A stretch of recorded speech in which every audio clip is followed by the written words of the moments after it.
500 ವರ್ಷದ ಬಳಿಕ ತನ್ನ ಜನ್ಮಸ್ಥಾನಕ್ಕೆ ಮರಳಿದ್ದಾನೆ ಬಾಲರಾಮ. ಅಯೋಧ್ಯೆಯಲ್ಲಿ ಹೀಗಾಗಿ ಶ್ರೀರಾಮೋತ್ಸವ, ಎಲ್ಲೆಲ್ಲೂ ಕೂಡ ಸಂಭ್ರಮ. ರಾಮ ಮಂದಿರ ಲೋಕಾರ್ಪಣೆಗೆ ಇನ್ನು 3 ದಿನ ಬಾಕಿ ಇರೋದು. ರಾಮ ರಾಜ್ಯ ನಿರ್ಮಾಣಕ್ಕೆ ಈಗ ದಿನಗಣನೆ ಶುರುವಾಗಿದೆ. ಶ್ರೀರಾಮನ ಹೆಜ್ಜೆ ಗುರುತು ಅಯೋಧ್ಯೆಯಲ್ಲಿ ಹೇಗೆ ಸಾಗಬಂತು?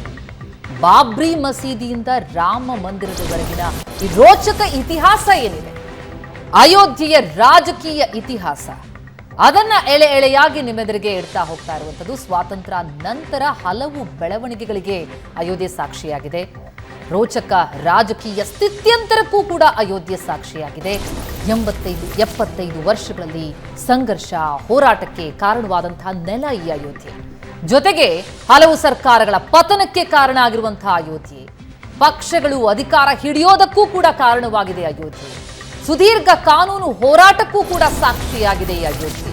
ಹಾಗಾಗಿ ಈ ಅಯೋಧ್ಯೆಯ ರಾಜಕೀಯ ಇತಿಹಾಸವನ್ನ ಒಂದೊಂದಾಗಿ ನಿಮ್ಮೆದುರಿಗೆ ಎಡ್ತಾ ಹೋಗ್ತಾ ಇರುವಂಥದ್ದು. ಹಾಗಿದ್ರೆ ಡಿಸೆಂಬರ್ 22, 1949ರಿಂದ ಅಯೋಧ್ಯೆಯ ಹೋರಾಟ ಏನು ನಡೀತಾ ಬಂತು, ಹೊಸ ಇತಿಹಾಸ ಬರೆದಂತಹ ದಿನವನ್ನ ನಿಮ್ಮೆದುರಿಗೆ ಇಡ್ತಾ ಹೋಗ್ತಿದ್ವಿ. ಇನ್ನೇನು ಶ್ರೀರಾಮ ವೈಭವಕ್ಕೆ 3 ದಿನ ಬಾಕಿ ಇರುವಂತಹ ಸಂದರ್ಭದಲ್ಲಿ ದೃಶ್ಯಗಳನ್ನು ನಾವು ನೋಡ್ತಾ ಇದ್ದೀವಿ.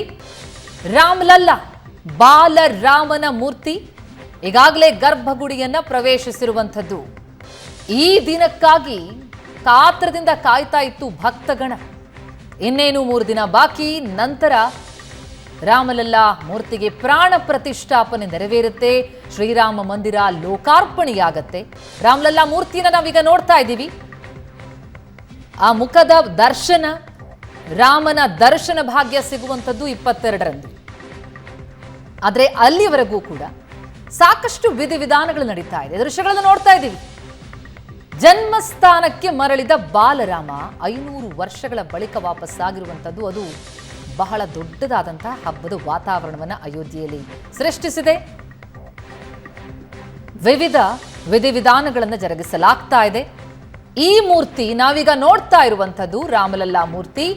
ನಮ್ಮ ಮೈಸೂರಿನ ಶಿಲ್ಪಿ ಅರುಣ್ ಯೋಗಿರಾಜ್ ಕೆತ್ತಿರುವಂತಹ ಮೂರ್ತಿ. ಇದೇ ಈಗ ಪ್ರಾಣ ಪ್ರತಿಷ್ಠಾಪನೆಯಾಗತ್ತೆ 22ರಂದು. ಮತ್ತೆ ನಾವು ಅಯೋಧ್ಯೆಯ ರಾಜಕೀಯ ಇತಿಹಾಸಕ್ಕೆ ವಾಪಸ್ಸಾಗೋದಾದ್ರೆ, ಪ್ರಶಾಂತ 3 ದಿನಗಳ ಅಷ್ಟೇ ಉಳಿದಿರುವಂಥದ್ದು ಶ್ರೀರಾಮ ಮಂದಿರದ ಲೋಕಾರ್ಪಣೆಯಾಗೋದಕ್ಕೆ. ಇಡೀ ದೇಶದ ಹಬ್ಬವಾಗಿ ಎಲ್ಲರೂ ಕೂಡ ಆಚರಿಸ್ತಾ ಇರುವಂಥ ಸಂದರ್ಭದಲ್ಲಿ ಆ ಹೆಜ್ಜೆ ಗುರುತೇನಿದೆ, ರಣರೋಚಕವಾಗಿರುವಂಥದ್ದು ಆ ಇತಿಹಾಸ. ನಾವು ಪ್ರತಿನಿತ್ಯವೂ ಕೂಡ ತಾವು ವಿವರಿಸ್ತಾ ಇದ್ದೀರಿ ಹೇಗೆ ಸಾಗಿ ಬಂತು ಅಂತ ಅನ್ನೋದನ್ನು. ನಾವು ನಿನ್ನೆವರೆಗೆ ನಾವು ಗಮನಿಸ್ತಾ ಹೋದ್ವಿ ರಾಜಕೀಯ ಸ್ಥಿತ್ಯಂತರಗಳಿಗೆ ಹೇಗೆ ಕಾರಣ ಆಯಿತು ಅಂತ. ಮುಂದಾದದ್ದೇನು ಅನ್ನೋದು ಪ್ರತಿಮಾ, ನನಗನ್ಸುತ್ತೆ ಸ್ವತಂತ್ರ ನಂತರ 2 ಪ್ರಮುಖ ಬೆಳವಣಿಗೆಗಳು ಭಾರತದ ರಾಜಕಾರಣದ ಟ್ರೆಜೆಕ್ಟರಿಯನ್ನು ನಿರ್ಧರಿಸಿದವು. ಒಂದು ತುರ್ತು ಪರಿಸ್ಥಿತಿ. ತುರ್ತು ಪರಿಸ್ಥಿತಿಯ ನಂತರ ಮೊದಲ ಬಾರಿ ದೇಶದಲ್ಲಿ ನಾನ್ ಕಾಂಗ್ರೆಸ್ ಸರ್ಕಾರಗಳು ಅಸ್ತಿತ್ವಕ್ಕೆ ಬರಲಿಕ್ಕೆ ಶುರುವಾದವು 77-78ರ ನಂತರ. ಅದಾದ ಮೇಲೆ ರಾಮ ಮಂದಿರದ ಆಂದೋಲನ ಮತ್ತು ಮಂಡಲ್ ಆಯೋಗದ ವರದಿ, ಇದು ಭಾರತದ ರಾಜಕಾರಣವನ್ನು ಅತಿ ದೊಡ್ಡ ಪ್ರಮಾಣದಲ್ಲಿ ಬದಲಾಯಿಸಲಿಕ್ಕೆ ಕಾರಣ ಆಯಿತು. ಹಿಂದುಳಿದ ವರ್ಗಗಳ ನಾಯಕರು ಬಂದು ಮುಖ್ಯಮಂತ್ರಿ ಆದರು. ಇನ್ನೊಂದು ಕಡೆ ಹಿಂದುತ್ವದ ಕಾರಣದಿಂದ BJP ವಿಸ್ತಾರ ಆಗಲಿಕ್ಕೆ ಕಾರಣ ಆಯಿತು. ಅದೇ ರೀತಿಯಲ್ಲಿ ಕಾಂಗ್ರೆಸ್ ತನ್ನ ಬಲವನ್ನು ಕಳ್ಕೊಳ್ತಾ ಬಂತು. ಯಾಕಂದರೆ 52ರಿಂದ ಸತತವಾಗಿ 77ರವರೆಗೆ ಕಾಂಗ್ರೆಸ್ನ ಬಲ ಏನಿತ್ತು, ನಂತರ ಮತ್ತೆ 80-84ರಲ್ಲಿ ಏನು ಬಲ ಇತ್ತು, ಅದು ನಿಧಾನವಾಗಿ 89ರ ನಂತರ ಅದು ಕಡಿಮೆ ಆಗ್ತಾ ಬಂತು. ಕಾಂಗ್ರೆಸ್ನ ಪ್ರಭಾವ ವಲಯವೇ ಕಡಿಮೆ ಆಯಿತು. ಉತ್ತರ ಭಾರತದಲ್ಲಿ ಕಾಂಗ್ರೆಸ್ ತನ್ನ ಅಸ್ತಿತ್ವವನ್ನು ಕಳೆದುಕೊಳ್ಳುತ್ತಾ ಉತ್ತರ ಪ್ರದೇಶ್, ಬಿಹಾರ್ ಅನ್ನುವ ಮಟ್ಟಕ್ಕೆ ಇವತ್ತಿಗೂ ಕೂಡ ಆ ಸ್ಥಿತಿ ಇದೆ. 89ರಲ್ಲಿ ರಾಜೀವ್ ಗಾಂಧಿ ಚುನಾವಣೆಯನ್ನು ಸೋತ ನಂತರ ನಾವು ನಿನ್ನೆ ಕೂಡ ಮಾತನಾಡಿದ್ವಿ, ಒಂದು ಮೊದಲ ಕರಸೇವೆ ಏನು ನಡೆಯುತ್ತೆ, ಲಕ್ಷಾಂತರ ಜನ ಅಲ್ಲಿ ಸೇರ್ತಾರೆ. ಆಗ ಮುಲಾಯಂ ಸಿಂಗ್ ಯಾದವ್ ಮುಖ್ಯಮಂತ್ರಿಯಾಗಿರ್ತಾರೆ, ಗೋಲಿಬಾರ್ ನಡೆಯುತ್ತೆ. ಡಿಸೆಂಬರ್ 23ಕ್ಕೆ ಅಡ್ವಾಣಿಯವರ ಬಂಧನ, ಡಿಸೆಂಬರ್ 30, ನವೆಂಬರ್ 2 ಗೋಲಿಬಾರ್, ನವೆಂಬರ್ 10ಕ್ಕೆ ಚಂದ್ರಶೇಖರ್ ಪ್ರಧಾನಿ ಆಗ್ತಾರೆ. ರಾಜೀವ್ ಗಾಂಧಿಯವರೇ ಪ್ರಧಾನಿ ಆಗಬೇಕು, ಹೊರಗಡೆಯಿಂದ ಕೆಲ ಎಡಪಕ್ಷಗಳ ಸಂಸದರು ಬೆಂಬಲ ಕೊಡಬೇಕು ಅಂತಕ್ಕಂಥದ್ದು ಇರುತ್ತೆ. ಆದರೆ ಅದು ಸಾಧ್ಯ ಆಗಲ್ಲ. ಅಂದರೆ ಆ ನಂಬರ್ಸ್ ಸಾಧ್ಯ ಆಗದೇ ಇದ್ದಾಗ ರಾಜೀವ್ ಗಾಂಧಿ 192 ಸದಸ್ಯ ಬಲದ ಕಾಂಗ್ರೆಸ್ ಚಂದ್ರಶೇಖರ್ರಿಗೆ ಬೆಂಬಲವನ್ನು ಕೊಡುತ್ತೆ. ಚಂದ್ರಶೇಖರ್ ಪ್ರಧಾನಮಂತ್ರಿ ಆಗ್ತಾರೆ. ನೋಡಿ, ಚಂದ್ರಶೇಖರ್ ಬಗ್ಗೆ ಒಂದು ಹೇಳಬೇಕಂದ್ರೆ, ನಾನು ಸೋಷಿಯಲಿಸ್ಟ್ ಹಿನ್ನೆಲೆಯಿಂದ ಬಂದವರು, ರಾಮ್ ಮನೋಹರ್ ಲೋಹಿಯಾ ಆ ಹಿನ್ನೆಲೆಯಿಂದ ಬಂದಿರತಕ್ಕಂಥ ಚಂದ್ರಶೇಖರ್ಗೆ ಉತ್ತರ ಪ್ರದೇಶದ ರಾಜಕಾರಣ ತುಂಬ ಚೆನ್ನಾಗಿ ಗೊತ್ತಿರುತ್ತೆ, ಬಲಿಯಾದಿಂದ ಬಂದವರು. ಹೀಗಾಗಿ ಅವರು ಒಂದು 4-5 ತಿಂಗಳ ಕಾಲ ಪ್ರಧಾನಮಂತ್ರಿ ಆಗಿದ್ದರೂ ಕೂಡ ಅವರು ನವೆಂಬರ್ಗೆ ಬರ್ತಾರೆ, ಹೆಚ್ಚು ಕಡಿಮೆ ಮಾರ್ಚ್ಗೇನೋ ಅವರು ರಾಜೀವ್ ಗಾಂಧಿ ಬೆಂಬಲವನ್ನು ಹಿಂತೆಗೆದುಕೊಳ್ತಾರೆ. ಆದರೆ ಚಂದ್ರಶೇಖರ್ ಒಂದು ಪ್ರಯತ್ನವನ್ನು, ಈ ವಿವಾದವನ್ನು ಬಗೆಹರಿಸಲಿಕ್ಕೆ ಒಂದು ಪ್ರಯತ್ನವನ್ನು ಮಾಡ್ತಾರೆ. ನೋಡಿ, ಕಾಂಗ್ರೆಸ್ ಅವಧಿಯಲ್ಲಿ ಪಿ ವಿ ನರಸಿಂಹರಾವ್ ಬಿಟ್ಟರೆ ಗಾಂಧಿ ಕುಟುಂಬ ಇದ್ದಾಗ ಈ ರೀತಿಯ ಪ್ರಯತ್ನ ಎಂದೂ ನಡೆದಿಲ್ಲ. ಅಂದರೆ ನಾನೊಂದು ಘಟನೆಯನ್ನು ಸಮೀಕರಿಸಿ ನಿಮ್ಗೆ ಹೇಳೋದಾದರೆ, ಹುಬ್ಬಳ್ಳಿಯ ಈದ್ಗಾ ಮೈದಾನ ಹೋರಾಟ 92ರಲ್ಲಿ ಧ್ವಜ ಹಾರಿಸ್ಲಿಕ್ಕೆ, ಈಗ ನಮ್ಮ ರವಿಕುಮಾರ್ ಎಲ್ಲ ಬರ್ತಾರೆ ಇಲ್ಲಿ BJP ಅವರೆಲ್ಲ ಧ್ವಜ ಹಾರಿಸ್ಲಿಕ್ಕೆ ಹುಬ್ಳಿಗೆ ಹೊರಟ್ರೆ ಬಂಗಾರಪ್ಪ ಹೇಳಿದ್ರು ಇಲ್ಲ, ಅವಕಾಶ ಕೊಡೋಕ್ಕಾಗಲ್ಲ ಅಂತ. ಅಲ್ಲಿಂದ ಸುಮಾರು 2 ವರ್ಷಗಳ ಕಾಲ ಬರೀ ಜನವರಿ 26, ಆಗಸ್ಟ್ 15 ಹುಬ್ಳಿಯಲ್ಲಿ ಕರ್ಫ್ಯೂ ಇರೋದು. ತ್ರಿವರ್ಣ ಧ್ವಜನ ಹಾರಾಟ ಮಾಡೋದಕ್ಕೂ ಕೂಡ ಅವಕಾಶ ಇಲ್ಲದ ಪರಿಸ್ಥಿತಿ. ಅದು ರಾಷ್ಟ್ರೀಯ ಪಕ್ಷ. ದೇವೇಗೌಡರು 94ರಲ್ಲಿ ಮುಖ್ಯಮಂತ್ರಿಯಾಗಿ ಬಂದರು, ಹುಬ್ಳಿಯ ನೆಹರು ಕಾಲೇಜ್ನಲ್ಲಿ ಬಂದು ಕುಳಿತರು, ಇಬ್ರಾಹಿಂ ಅವ್ರನ್ನ ಕರ್ಕೊಂಡು ಬಂದರು, ಅಂಜುಮನ್ ಅವ್ರನ್ನ ಕರೆಸಿದ್ರು. ಅವರು ನೀವ್ಯಾಕೆ ಅದನ್ನು ವಿವಾದ ಮಾಡ್ತೀರಿ, ನೀವೇ ಹೋಗಿ ಧ್ವಜ ಹಾರಿಸಿ, ನೀವು ಭಾರತೀಯ ಪ್ರಜೆಗಳಲ್ವಾ ಅಂತ ಹೇಳಿದರು. ಒಂದು ಚುಟುಕಿಯಲ್ಲಿ ಆ ವಿವಾದ ಬಗೆಹರಿತು. ನಾನು ಹೇಳುವ ತಾತ್ಪರ್ಯ ಅಂದರೆ, ಕಾಂಗ್ರೆಸ್ ಹೇಗೆ ಒಂದಕ್ಕೊಂದು ಕಗ್ಗಂಟು ಮಾಡ್ತಾ ಹೋಯಿತು, ಚಂದ್ರಶೇಖರ್ ಒಂದು ಪ್ರಯತ್ನವನ್ನು, ವಿವಾದವನ್ನು ಬಗೆಹರಿಸಲಿಕ್ಕೆ ಸುಲಭ ಸರಳವಾಗಿ ಬಗೆಹರಿಬಹುದಾದಂಥದ್ದನ್ನು ಕ್ಲಿಷ್ಟ ಮಾಡ್ಕೊಳ್ತಾ ಚಂದ್ರಶೇಖರ್ ಏನು ಮಾಡಿದರು, ಒಂದು ಕಡೆ ವಿಶ್ವ ಹಿಂದೂ ಪರಿಷತ್ನವ್ರನ್ನ ಕರೆದ್ರು, all India Muslim personal law ಬೋರ್ಡನ್ನು ಕರೆದ್ರು, ಎದುರುಗಡೆ ಕುಡಿಸ್ತಕ್ಕಂಥ ಪ್ರಯತ್ನವನ್ನು ಮಾಡಿದರು. ಈಗೇನು ವಿವಾದಿತ ಕಟ್ಟಡ ಇದೆ ಅದರ ಸುತ್ತಮುತ್ತಲ ಜಾಗೆಯನ್ನು VP ಸಿಂಗ್ ಅವರೇ 2.77 ಎಕರೆನೋ ವಶಪಡಿಸ್ಕೊಂಡಿರುತ್ತೆ ಕೇಂದ್ರ ಸರ್ಕಾರ. ಅಲ್ಲಿನ ಒಂದು ಪ್ರದೇಶದಲ್ಲಿ ಏನಾದರೂ ರಾಮ ಮಂದಿರದ ಶಿಲಾನ್ಯಾಸ ಮಾಡಲಿಕ್ಕೆ ಸಾಧ್ಯನಾ ಅಂತಕ್ಕಂಥದ್ರ ಬಗ್ಗೆ ಮುಸ್ಲಿಂ ಪರ್ಸನಲ್ ಲಾ ಬೋರ್ಡ್ ಕಡೆಯಿಂದ ಕೂಡ ಚರ್ಚೆ ನಡೆಯುತ್ತೆ. ಕೊನೆಗೆ ಕಂಚಿ ಶ್ರೀಗಳನ್ನು ಚಂದ್ರಶೇಖರ್ ಕೇಳ್ಕೊಳ್ತಾರೆ. ಆಗಿನ ಗಾಡ್ಮ್ಯಾನ್ ಚಂದ್ರಸ್ವಾಮಿ ಒಂದು ವಿವಾದಾತ್ಮಕ ವ್ಯಕ್ತಿ, ಆದರೆ ಅವರಿಗೆ ಸಾಧು ಸಂತರ ಜೊತೆಗೆ ಒಂದು ಸಂಬಂಧ ಇರುತ್ತೆ. ಅವರು ತಮ್ಮ ದಿಲ್ಲಿಯ ಆಶ್ರಮಕ್ಕೆ ಸಾಧು ಸಂತರನ್ನು ಕರೆಸ್ಕೊಂಡು ಈ ವಿವಾದವನ್ನು ಬಗೆಹರಿಸಲಿಕ್ಕೆ ಸಾಧ್ಯನಾ ಅನ್ನೋದನ್ನು ಚಂದ್ರಶೇಖರ್ ಪರವಾಗಿ ಒಂದು ಪ್ರಯತ್ನವನ್ನು ಮಾಡ್ತಾರೆ. ಅನೇಕರು ಹೇಳ್ತಾರೆ ಇಲ್ಲ, ಒಂದು ಪಾಯಿಂಟಿಗೆ ತಲುಪಿತ್ತು. ಆಗ ರಾಜೀವ್ ಗಾಂಧಿಗೆ ಅನ್ನಿಸ್ತು ಇದು ಬಗೆಹರಿದು ಬಿಟ್ಟರೆ ಸಮಸ್ಯೆ ಆಗತ್ತೆ ಅನ್ನುವ ಕಾರಣಕ್ಕೋಸ್ಕರ ಮತ್ತು ನಾನಾ ಕಾರಣಕ್ಕೋಸ್ಕರ ಚೌಧರಿ ಚರಣ್ ಸಿಂಗ್ ಜೊತೆ ಏನು ಇಂದಿರಾ ಗಾಂಧಿ ಮಾಡಿದ್ರು, ಸೇಮ್ ಚಂದ್ರಶೇಖರ್ ಜೊತೆ ರಾಜೀವ್ ಗಾಂಧಿ ಮಾಡ್ತಾರೆ. ಮೊರಾರ್ಜಿ ಸರ್ಕಾರ ಬಿದ್ದ ನಂತರ ಚೌಧರಿ ಚರಣ್ ಸಿಂಗ್ರನ್ನ ಪ್ರಾಪಪ್ ಮಾಡಿ ಪ್ರಧಾನಮಂತ್ರಿ ಮಾಡಲಾಗಿರುತ್ತೆ ಇಂದಿರಾ ಗಾಂಧಿ ಅವ್ರ ಕಡೆಯಿಂದ. ಸೇಮ್ ಇಲ್ಲಿ ನಡೆಯುತ್ತೆ. 4-5 ತಿಂಗಳ ಕಾಲ ಚಂದ್ರಶೇಖರನ್ನ ಪ್ರಧಾನಿ ಮಾಡ್ತಾರೆ. ಇನ್ನೇನು ಒಂದು ಫ್ಲಾಶ್ ಪಾಯಿಂಟಿಗೆ, ಒಂದು ಪಾಯಿಂಟಿಗೆ ತಲುಪ್ತಾ ಇದೆ ಮಾತುಕತೆ ಅನ್ನುವಾಗ ರಾಜೀವ್ ಗಾಂಧಿ ಒಂದು ವಿಚಿತ್ರ ಕಾರಣವನ್ನು ನೀಡಿ ನೋಡಿ, ಹೀಗೂ ಸರ್ಕಾರ ಬಿದ್ದಿವೆ. ನಾವಿವತ್ತು ಸರ್ಕಾರಗಳ ಬಗ್ಗೆ ಮಾತಾಡ್ತೀವಿ. ಏನು ಕಾರಣ? 10 ಜನಪತ್ನ ರಾಜೀವ್ ಗಾಂಧಿ ಅವರ ಮನೆಯ ಹೊರಗಡೆ 2 ಹರಿಯಾಣದ ಪೊಲೀಸರು ನಿಂತಿದ್ರು. ಅವ್ರು ನನ್ನ ವಿರುದ್ಧ ಬೇಹುಗಾರಿಕೆ ನಡೆಸ್ತಾ ಇದ್ರು ಅನ್ನುವ ಒಂದು ಇವತ್ತಿನ ಪ್ರಕಾರ ತುಂಬ ಸಿಲ್ಲಿ ಕಾರಣ. ಆ ಸಿಲ್ಲಿ ಕಾರಣವನ್ನು ನೀಡಿ ಚಂದ್ರಶೇಖರ್ ಸರ್ಕಾರಕ್ಕೆ ನೀಡಿದ ಬೆಂಬಲವನ್ನು ರಾಜೀವ್ ಗಾಂಧಿ ಹಿಂತೆಗೆದುಕೊಳ್ತಾರೆ. ಯಾವ ಮಾತುಕತೆಯ ಪಾಯಿಂಟ್ಗೆ ವಿಷಯ ತಲುಪಿತ್ತೋ ಅದಲ್ಲೇ ಬಿದ್ದು ಹೋಗುತ್ತೆ. ನಂತರ ಚುನಾವಣೆ ನಡೆಯುತ್ತೆ. ದುರದೃಷ್ಟವಶಾತ್ ರಾಜೀವ್ ಗಾಂಧಿ ಆ ಒಂದು ಚುನಾವಣೆಯ ಸಂದರ್ಭದಲ್ಲಿ ರಾಜೀವ್ ಗಾಂಧಿ ಅವರ ಹತ್ಯೆ ತಮಿಳುನಾಡಿನ ಶ್ರೀಪೆರಂಬತ್ತೂರಿನಲ್ಲಿ ನಡೆಯುತ್ತೆ. ನಂತರ ಕಾಂಗ್ರೆಸ್ನ ಈ ಹತ್ಯೆಯ ನಂತರ ಕಾಂಗ್ರೆಸ್ ಸಿಂಪತಿಯಲ್ಲಿ ಹೆಚ್ಚು ಸೀಟ್ಗಳನ್ನು ಪಡೆಯುತ್ತೆ. 240-42ರ ಸುಮಾರಿಗೆ 91ರಲ್ಲಿ ಕಾಂಗ್ರೆಸ್ ಸೀಟ್ಗಳನ್ನು ಪಡೆಯುತ್ತೆ. BJP ಸೀಟ್ಗಳು 85 ಇರ್ತವೆ, ಅದು 120ಕ್ಕೆ ಬಂದು ನಿಲ್ತವೆ. ರಾಜೀವ್ ಗಾಂಧಿ ಹತ್ಯೆಯ ನಂತರ ಆ ಸೀಟ್ಗಳ ಸಂಖ್ಯೆ BJPದು ಜಾಸ್ತಿ ಆಗಲ್ಲ. ಅಡ್ವಾಣಿಯವರು ತಮ್ಮ ಪುಸ್ತಕದಲ್ಲಿ ಬರ್ಕೊಂಡಿದ್ದಾರೆ, ಮೈ ಲೈಫ್ ಏನು ಪುಸ್ತಕ ಇದೆ ಅದರಲ್ಲಿ ಬರ್ಕೊಂಡು, ಮೈ ಕಂಟ್ರಿ ಮೈ ಲೈಫ್, ಆ ಪುಸ್ತಕದಲ್ಲಿ ಬರ್ಕೊಂಡಿದ್ದಾರೆ. 91ರಲ್ಲಿ ರಾಜೀವ್ ಗಾಂಧಿ ಹತ್ಯೆ ನಡೆಯದೇ ಇದ್ದರೆ ನಾವು 96ರಲ್ಲಿ 180 ತಲುಪಿದ್ವಿ, ಅದು 91ರಲ್ಲೇ ತಲುಪ್ತಿದ್ವಿ ಅಂತ. ಅಂದರೆ ಆಗಲೇ ನಮ್ಮ ಸರ್ಕಾರ ಬರುವ ಸಾಧ್ಯತೆಗಳಿದ್ವು ಅಂತಕ್ಕಂಥದ್ದನ್ನು.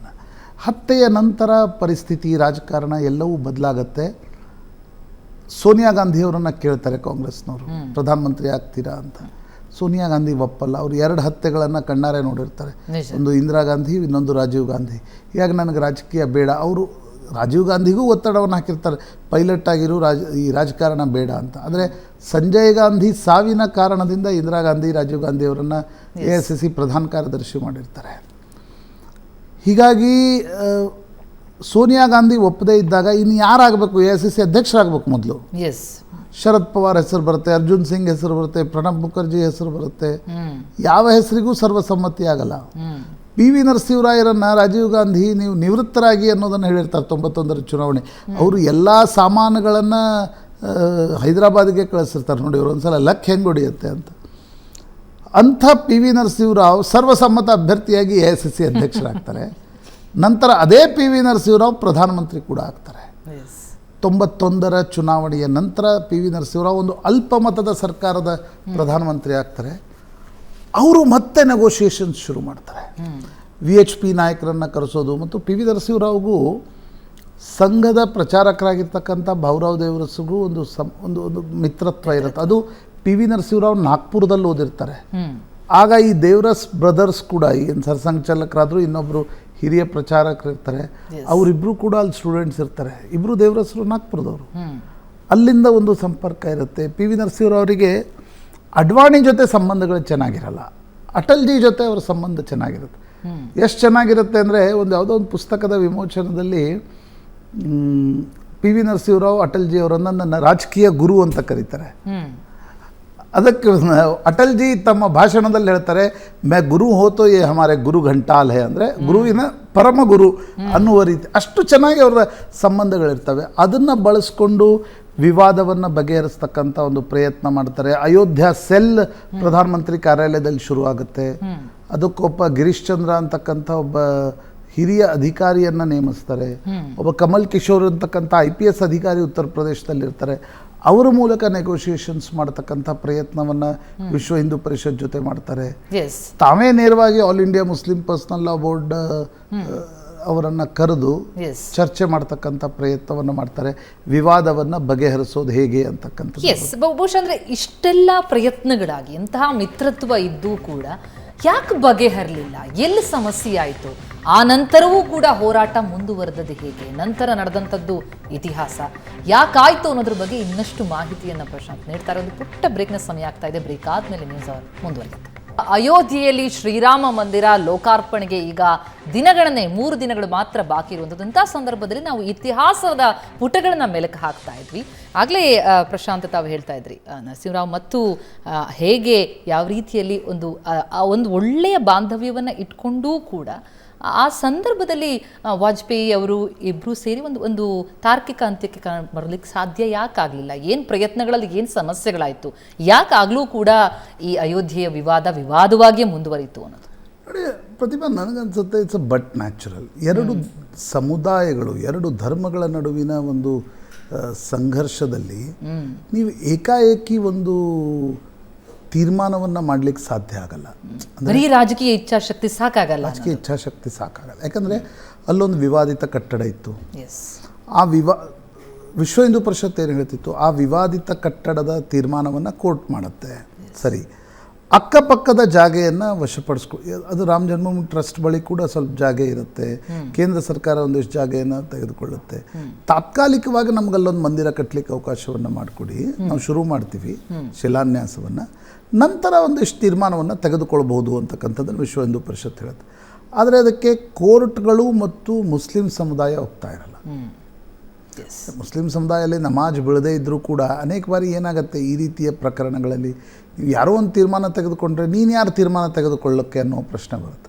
ಈಗ ಕೋರ್ಟ್ಗಳು ತೀರ್ಮಾನ ತೆಗೆದುಕೊಳ್ಳಿ ಅನ್ನೋದು ಅಂತಿಮವಾಗಿ ನಿರ್ಧಾರ ಆಗುತ್ತೆ.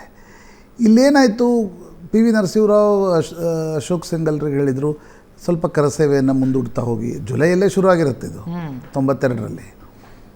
ಒಂದು ಸಣ್ಣ ಕರಸೇವೆಗೆ ಅವಕಾಶವನ್ನು ಕೊಡುತ್ತೆ. ಮತ್ತು ಸ್ವಲ್ಪ ಮುಂದೆ ಹಾಕ್ತಾರೆ, 3-4 ತಿಂಗಳು ಮುಂದೆ ಹಾಕಿದಾಗ ಅಶೋಕ್ ಸಿಂಘಲ್, ಲಾಲ್ ಕೃಷ್ಣ ಅಡ್ವಾಣಿ, ಅಟಲ್ ಬಿಹಾರಿ ವಾಜಪೇಯಿ ಎಲ್ಲ ಕೇಳೋದೇನು 2.7 ಏಕರ್ ಏನು ಜಾಗ ಇರುತ್ತೆ, ಆ ಜಾಗೆಯಲ್ಲಿ ನಮಗೊಂದು ಕರಸೇವೆಗೆ ಅವಕಾಶವನ್ನು ಮಾಡಿಕೊಡ್ಬೇಕು ಅಂತ.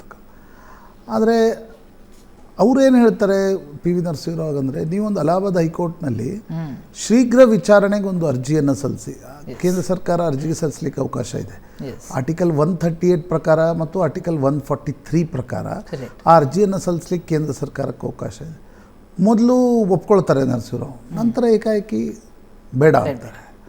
ಹೀಗೆ ನಾನಾ ರೀತಿಯಾಗಿರ್ತಕ್ಕಂಥದ್ದು ನಡೆದ ನಂತರ ಅಶೋಕ್ ಸಿಂಘಲ್ ನೇತೃತ್ವದಲ್ಲಿ ಇನ್ನೊಂದು ಧರ್ಮ ಸಂಸದ್ ನಡೆದು ಡಿಸೆಂಬರ್ 6ಕ್ಕೆ ನಾವು ಕರಸೇವೆಯನ್ನು ಮಾಡ್ತೀವಿ ಅಂತಕ್ಕಂಥದ್ದು ನಿರ್ಧಾರ ಆಗುತ್ತೆ. ಆಗ ಪಿ ವಿ ನರಸಿಂಹರಾವ್ಗೆ ಅರ್ಥ ಆಗುತ್ತೆ ಇದು ಇನ್ನು ಮಾತುಕತೆಯಲ್ಲಿ ಅರ್ಥ ಇಲ್ಲ ಅಂತ. ಸರಿ, ಈಗ ಮಾತುಕತೆ ಇಲ್ಲ ಅಂದರೆ ಏನಾದರೂ ಒಂದು ಬೇರೆ ತೀರ್ಮಾನವನ್ನು ತೆಗೆದುಕೊಳ್ಬೇಕು. ಅದಕ್ಕೆ ಹೋಮ್ ಸೆಕ್ರೆಟ್ರಿಗೆ ಇರ್ತಾರೆ. ಆಗ ಹೋಮ್ ಸೆಕ್ರೆಟರಿ ಮಾಧವ್ ಗೊಡ್ಬೋಲೆ ಇರ್ತಾರೆ. ಮಾಧವ್ ಗೊಡ್ಬೋಲೆ ಮತ್ತು ಕಮಲ್ ಕಿಶೋರ್ ಅಂತಕ್ಕಂಥ ಒಬ್ಬ IPS ಅಧಿಕಾರಿ, ಉಳಿದ ಅಯೋಧ್ಯ ಸೆಲ್, ಒಂದು ವಯಾ ಮೀಡಿಯಾ ಒಂದು ಏನು ಮಾಡಬಹುದು ಅನ್ನೋ ಪ್ರಶ್ನೆ ಬಂದಾಗ, ಇಲ್ಲ ಈ ಬಾರಿ ಕರಸೇವೆ ನಡೆದರೆ ಒಂದು ಆಕ್ರೋಶ ಇದೆ, ಹೀಗಾಗಿ ಅದನ್ನು ಕೇಂದ್ರಾಡಳಿತ ಪ್ರದೇಶವನ್ನಾಗಿ ಮಾಡಬಹುದಾ ಅಂತಕ್ಕಂಥದ್ರ ಒಂದು ಪ್ರಸ್ತಾವನೆ ಬರುತ್ತೆ. ನರಸಿಂಹರಾಯರು ಒಪ್ಪಲ್ಲ. ನಂತರ ಹೋಮ್ ಸೆಕ್ರೆಟ್ರಿ ಮಾಧವ್ ಗೊಡ್ಬೋಲೆ ಅವ್ರಿಗೊಂದು ಕಳವಳ ಇರುತ್ತೆ, ಅಲ್ಲಿ ಏನಾದರೂ ಘಟನೆಗಳು ನಡಿಬೋದು. ಹೋಮ್ ಸೆಕ್ರೆಟ್ರಿ ಅದರ ಜವಾಬ್ದಾರಿಯನ್ನು ವಹಿಸಬೇಕಾಗತ್ತಲ್ಲ. ಹೋಮ್ ಮಿನಿಸ್ಟರ್ ಆಗ SP ಚವ್ಹಾಣ್ ಇರ್ತಾರೆ, ಅವರು ನಾಮಕೆ ವಾಸ್ತೆ ಇರ್ತಾರೆ. SP ಚವ್ಹಾಣ್ ಪ್ರಧಾನಮಂತ್ರಿನೇ ಎಲ್ಲ ನಿರ್ಣಯಗಳನ್ನು ತೆಗೆದುಕೊಳ್ತಾ ಇರ್ತಾರೆ. ಆದರೆ ಪ್ರಧಾನಮಂತ್ರಿಗಳ ಮನಸ್ಸಿನಲ್ಲಿ ಏನಿತ್ತು ಅನ್ನೋದು ಇವತ್ತಿಗೂ ಕೂಡ ನಿಗೂಢ. ಅಂದರೆ ಈಗ ನಾವು ಅನೇಕ ಚರ್ಚೆಗಳು ಕೇಳ್ತಿದ್ವಿ, ನರಸಿಂಹರಾವ್ರೆ ಅದಕ್ಕೆ ಸಹಾಯ ಮಾಡಿದರು, ಸಹಾಯ ಮಾಡಲಿಲ್ಲ. ಈಗ ಸಹಾಯ ಮಾಡಿದರು ಅನ್ನೋದಕ್ಕೆ ಬೇರೆ ಬೇರೆ ಕಾರಣಗಳಿವೆ, ಸಹಾಯ ಮಾಡಲಿಲ್ಲ ಅನ್ನೋದಕ್ಕೂ ಅನೇಕ ಉದಾಹರಣೆಗಳಿವೆ. ಹೇಗೆ ಇವ್ರು ಹೇಳ್ತಾರೆ, ಇಲ್ಲ ಅದನ್ನು ನೀವು ಕಲ್ಯಾಣ್ ಸಿಂಗ್ ಮುಖ್ಯಮಂತ್ರಿಯಾಗಿ ಬಂದು ಕೂತಿರ್ತಾರೆ. ನರಸಿಂಹರಾವರು ಕಲ್ಯಾಣ್ ಸಿಂಗ್ರನ್ನು ಕರೆದು ಕೇಳ್ತಾರೆ, 138 ಪ್ರಕಾರ ನೀವು ರಾಜ್ಯ ಸರ್ಕಾರ ಒಂದು ಮನವಿಯನ್ನು ಸಲ್ಲಿಸಿ ಅಂತ. ಕಲ್ಯಾಣ್ ಸಿಂಗ್ ಒಪ್ಪಲ್ಲ. ಅವ್ರು ಅಂತಾರೆ 143 ಪ್ರಕಾರ ಅದು ಸಲಹಾ ರೂಪದಲ್ಲಿ ಕೋರ್ಟ್ ತೀರ್ಪು ನೀಡ್ಬೋದೇ ಹೊರತು ನಾವು ಬೈಂಡಿಂಗ್ ಮಾಡ್ಕೊಳ್ಳೋಕೆ ತಯಾರಿಲ್ಲ ಅಂತ ಕಲ್ಯಾಣ್ ಸಿಂಗ್ ಹೇಳ್ತಾರೆ. ಆ ಪ್ರಪೋಸಲ್ ಬಿದ್ದೋಗುತ್ತೆ.